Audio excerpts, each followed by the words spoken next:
Báilte go Tech Féile fiche.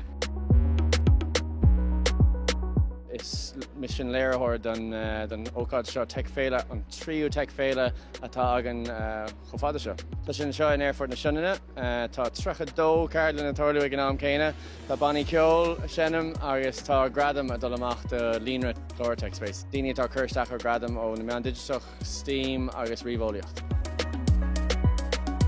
Tá sé antábhad a daoine óige chun bheith sa phléil cuasaí teicneolaíochta. Tá sé fíortábhad a go híomh a todhchaí ó híomh deisina chun postanna áil sa meán teicneolaíochta agus choileáil mar sin. So tá antábhad ag baint le ócáidí mar seo.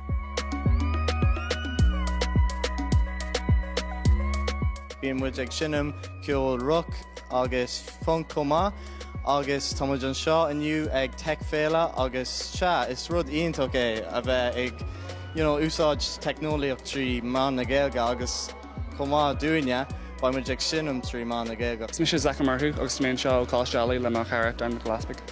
Tá muid seo inniu ar amíocht le gradam teicteach óhaint.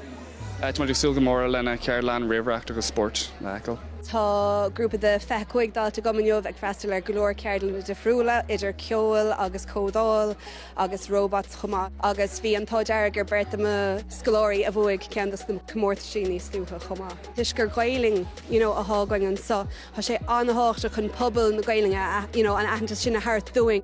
Go háirtha leis na teicneolaíochtaí digiteacha go bhfuil is tócha dúthláin sa bhreis bainteach le teicneolaíochta dhéanamh trí gailing.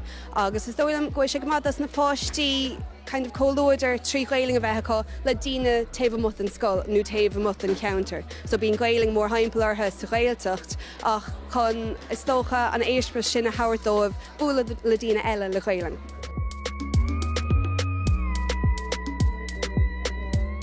Tá Tech Féile thart bheith tábhachtach. Imríonn teicneolaíocht agus AI sinachar dó chuidse ar cholarúd agus ar gachtainna agus tá sé tábhachtach go tuiscint ag daoine agus ag na gársóir ar cuasaí teicneolaíocht agus cuasaí AI.